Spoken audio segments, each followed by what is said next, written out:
Hello everybody, this is Biela Bacci again from Louisville, Kentucky, continuing the training for people of color. I'm here just doing a little documentation with my friend and colleague Natalie Ginsberg from MAPS. Thanks Natalie to agreeing, a little bit forced to agreeing to my interview.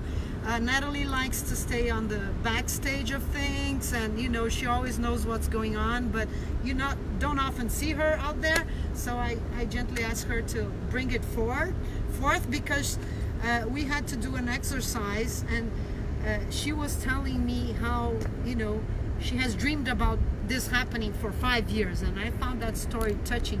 So maybe you could tell us how did all of this start? Sure, thanks, Bia. Well, when I joined MAPS 5 years ago, we do research with PTSD, and a lot of the people in our studies are veterans. Almost everyone in our studies were white people, and I was really struck when I started learning statistics that there were higher rates of PTSD in, like, there was a certain community, a black community in Atlanta that had like exponentially higher rates of PTSD than returning war veterans. And I started to really question why, or just, you know, we were focused on one subsection of PTSD, but the populations that had the highest rates of PTSD, MAPS wasn't engaging with and doing research. So that's kind of when I started to really dream that we would be able to work with populations that had higher rates of PTSD, but that it was necessary first to also work with therapists from different populations. So I'm speaking in kind of broad terms, but to be blunt, people of color in the U.S., and particularly black folks in the U.S., Native folks in the U.S., Latinx folks in the U.S. experience a lot of violence and systemic injustice that translates into PTSD, and it translates into poor health outcomes, and it translates into a whole host of difficulties just based on those experiences. And I was thinking these things, and I read these two articles that really struck me in the New York Times and NPR about racial trauma. And it was about this researcher, Dr. Monica Williams, who demonstrated through her research that PTSD can manifest from the experiences of racism just on that level, which had never really been shown before in that way. So I got really excited and spent literally a whole week drafting and redrafting this email. Like, she's gonna think I'm crazy emailing her about MDMA. And I sent the email, and she answered back in a day and was like, sounds weird, I've never really heard that before, but I'm happy to get on the phone and learn about it. And I'd sent a study. She was like, the study looks kind of legitimate. And she was just so open and willing to learn, and like, it really does work, like, I wanna understand more. And when was this, Natalie? Was this long ago? Like 3 years ago, at least maybe 4 years ago. I think it was 4 years ago. Yes. And then what followed? Then we started talking. I connected her with more of the MAPS research team. Dr. Monica Williams had done amazing PTSD research in all contexts. So they were really excited to collaborate with her and speak about that.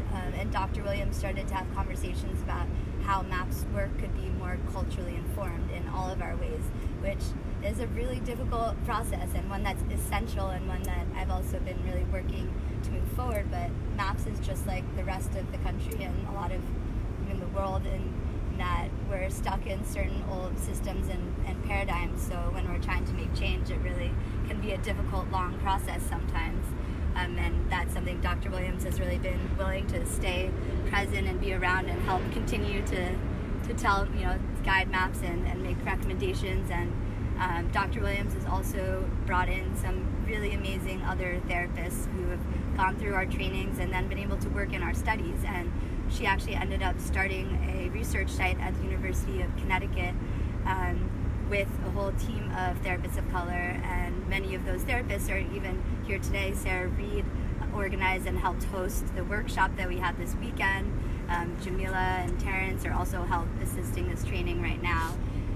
So that was also a really big part of this shift. I don't know if that story ends. I guess I didn't. Well, it's a continuing story. It's just hopefully the beginning of a beautiful vision.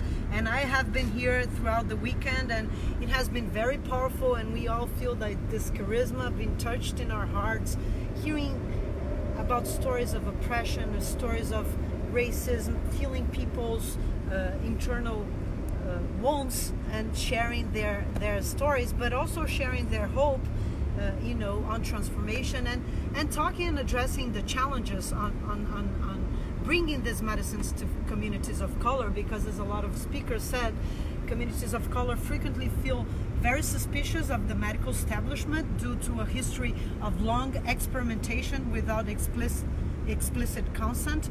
Another topic that has been frequently addressed is the fact that communities of color are incarcerated in disproportional rates, just because, you know, the police will use the topic of drugs to arrest people, to incarcerate them, and to alienate them. So bringing drugs and bringing medical doctors together to do some kind of experiment on, you know, black and brown bodies can raise a lot of issues. And I understand that this is about trying to create these bridges and find solutions to this kind of problem. Is that correct? Absolutely. I think one of the most important key solutions and bridges is to have therapists that people trust. And many people of color report that they feel much safer and more comfortable with a therapist they can connect to. You know, not necessarily any person of color to any person of color, but people who might share culture, share experience. That can really help people feel safer. And in order for MDMA therapy to work, you really have to feel safe in the space you are and really trust the therapist. And oftentimes, unfortunately, we hear stories of white therapists, you know, unintentionally doing a microaggression or something that they might not even realize, but can come off in a really triggering, traumatic way, and just kind of perpetuate certain dynamics. Something else I want to name that I see as a really big both challenge and opportunity in working with marginalized communities, like people of color, like trans folk, for example, is that the trauma, though there's certainly individual discrete traumas that have happened in people's childhood and past, it's traumatic every day to be a black person in the U.S. It's traumatic every day to be a non-binary person in the U.S. And so understanding what it means to do trauma therapy when people are actually living in a constant state of trauma. And a lot of this trauma, especially when we speak about communities of color, is historical and intergenerational. And that's something, you know, I'm a Jewish person, and I think a lot about intergenerational trauma and historical trauma, and how much that really has an impact, and that does feel different than when we're talking about treating, you know, trauma, when people like want to talk or think about trauma connected to like one isolated concrete incident. Yeah, that's, I think, you know, important to inform our public, and the objective of this live stream short videos is to get people on board with some basics, and, you know, hopefully raise your awareness, start paying attention, start reading, start thinking on how you can contribute and be part of this movement, is to deconstruct this idea of like PTSD is this one big traumatic event like rape or like war event or like a big accident, but it can be this constant re-traumatization of permanent violence, prejudice, discrimination. So that's a little bit what she's talking about, this idea that racial trauma or trauma against trans populations, it's on a permanent basis, and you do the treatment and you're put back onto that environment again.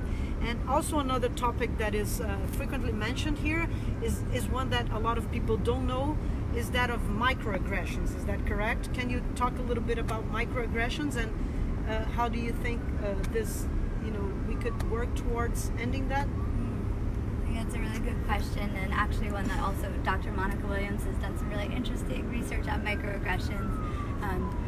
I guess to give a sense of what they are, it's something that a person who maybe doesn't understand them might think is just a little joke or something little that's not that offensive, but it kind of cuts to something that is connected to a stereotype or something that for a person hearing it can be really harmful, because it reminds them of some very bigger things in society that they deal with every day. So it's like a little cut. They kind of think of it like a paper cut, but if you're getting tons of paper cuts every day in the same position, like, you know, it really hurts. But the person, but they seeing just a paper cut, it's like, what? Just a little thing. And then on top of that, that can be really traumatic because people feel what's called gaslighted. When people say, why are you overreacting?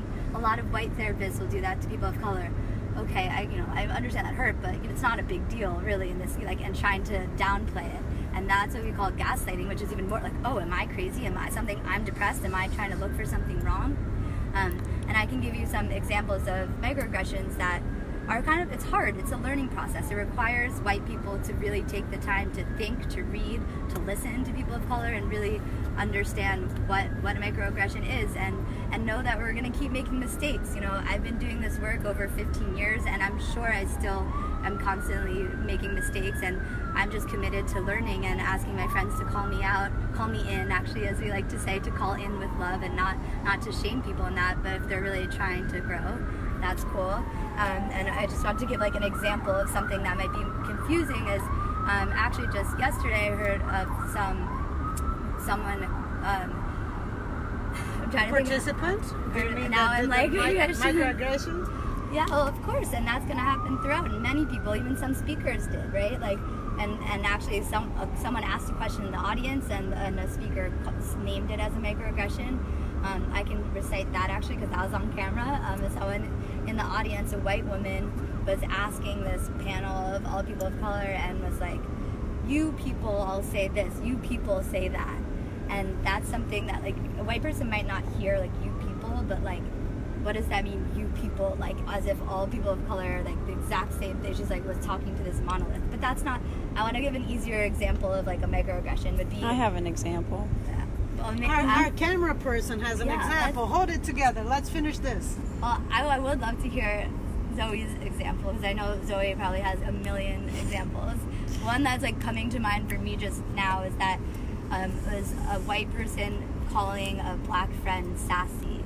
Like, oh, I love you, you're so sassy. Like, that's just you know, they could call me a white person sassy and I wouldn't say that's like racist or something. But because in like popular culture and so much of how things are created, there's the character of like the black sassy friend, right? Like in so many movies, there were very few people of color, and the one black person was like had this sassy, like it becomes a caricature.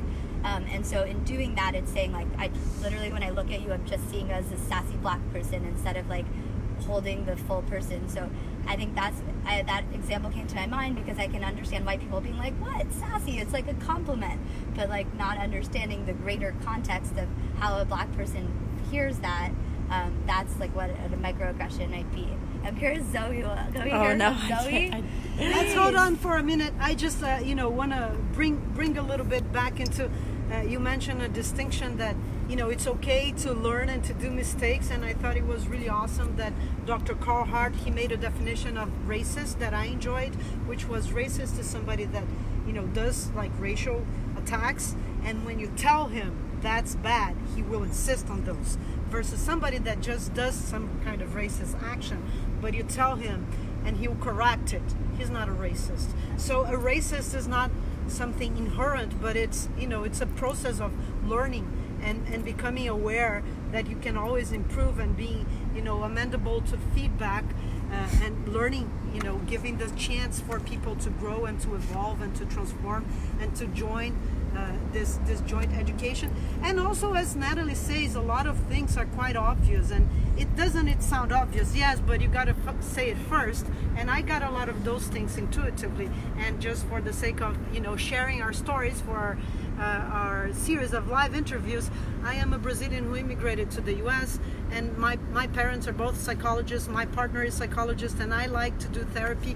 And then I was looking for a therapist. I'm like, hell, not gonna look for an American therapist. I want a Brazilian therapist. It's just very natural and very comfy for me to be speaking Portuguese in my own language, to be talking to a Brazilian therapist, and I do therapy over Zoom, and that's very, it's a relief for me, because then I can also talk about the US and how I feel misunderstood or not understood as a Brazilian, and the Brazilian person will understand. So it's kind of obvious, a lot of things, but then again, it's not obvious in the system, and it's not there, because if you look at the statistics, it's something like 93% of the therapists are, registered in APA are white, or, so you have to proactively do work. If you want to do something that is more balanced, you have to aggressively and proactively create policies, because if you don't do them, then you're just gonna reproduce the state of affairs. Do you agree, Natalie Ginsberg? I was over here snapping. I definitely agree. And I really want to reiterate what you brought up from Carl, which I think is kind of a continuation of this, is this idea of awareness, right? And though if you're not aware and something you do has a negative impact, we still can name that because the impact is more important than the intent. But if the person after doing it is like, oh, I learned this, I'm going to try to change it, then I agree. Like that's what all that we can ask. But when so many people learn it and are just like, don't do anything to change, right? But think, then as you said, it just allows systems to continue. And I bring this up because when we talk about race, and especially as a white person working on issues of racial justice, there's a lot of talk of this like concept of white guilt. And my understanding, I see that a lot of white guilt comes from people who might be aware but aren't doing anything to change it, right? So then I can understand how someone would feel guilty, and maybe they should feel guilty that they're not working to change it. But so you're burning some guilt karma over here. You're working to have no guilt and be an ally, a white ally. That's a word we hear all the time. What is a white ally? So an activist named Paula Graciela Khan actually taught me this word, co-conspirator, which I also really like, because I think it kind of implicates you in that it's an ally sounds like you're standing in solidarity with something else, but I kind of think of the work, I do think of the work as we're all in this together, and though we all have different experiences, and I recognize as a white person my experience is very different, I'm also building for all of us, and I recognize that everyone being free is the only way I can be free. You know, as a Jewish person, that's something we've learned. A Jewish woman. Jewish woman, thank you, I am. A Jewish woman, that's something I learned time and time again in every society that we've ever, Jews who ever lived in, they've been expelled and discriminated against. So I see that if a society can discriminate against one group of people, they're going to be in that way with everyone. And I think when sometimes white people may do work in a way that's like, oh, I see those people, that's so, like, I need to help those people in this, like, in that dynamic. I feel like also, like, there's more learning to do to understand how it really implicates us. And like, white supremacy harms everyone, people of color and white people, and even what is being white, right? Like Jews, Irish people, so many people were not considered white in the US until certain things shift, and how, so even that's a really complicated piece of the harm. Yeah, plenty agree to that. White supremacy hurts everybody, and patriarchalism and toxic masculinity hurt men too. Mm-hmm. It's not just women, it hurts all of us. So that's why it's such a good feeling to be here in Kentucky, this deep south and red state of the United States, doing something pioneer. I believe it's the first time. I just want to say that we're talking about a training for the first ever training for people of color. Well, let's just qualify in the West with this medical system, because there's people of color being trained with psychedelics for millennia. Mm-hmm. They are our true professors, they are our true healers, they are our true ancestors, and that's where we're copying from them, we're learning from them, we're coming after them. So let's just make that disclaimer. And to finalize, so do we have hope? Do you believe in healing? Is that real? Or is this just a job? Or how really, tell me, how much do you really believe in all of this in terms of the potential for healing, sincerely? I sincerely have a lot of hope, and I have to say this week has given me like this whole extra boost of hope, meeting all of the people that are showing up here to do this work and take it out, and all of the amazing therapists showing up this week. It has been like the most affirming thing I know that this is helping people. And when you spoke, I'm so glad that you did bring up how these medicines come from indigenous cultures around the world. That's another reason I have hope. We know that these medicines work for millennia.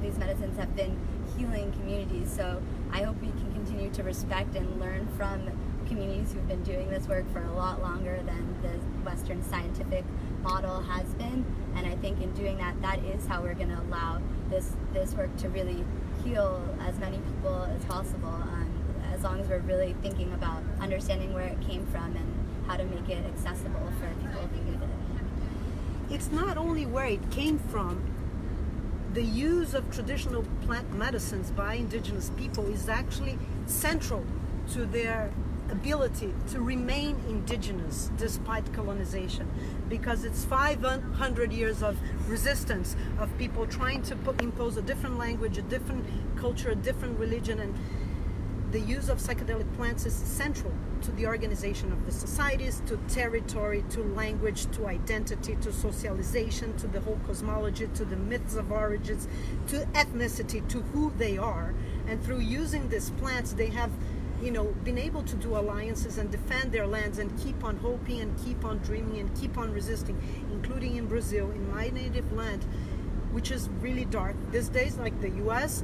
But I share with Natalie, you know, the hopes, and I just also want to say that another hope of mine is some cool millennials. And let's just tell the background people, how about you as a millennial? How much hope do you have in all of this work, Zoe? Daughter of Monica Williams.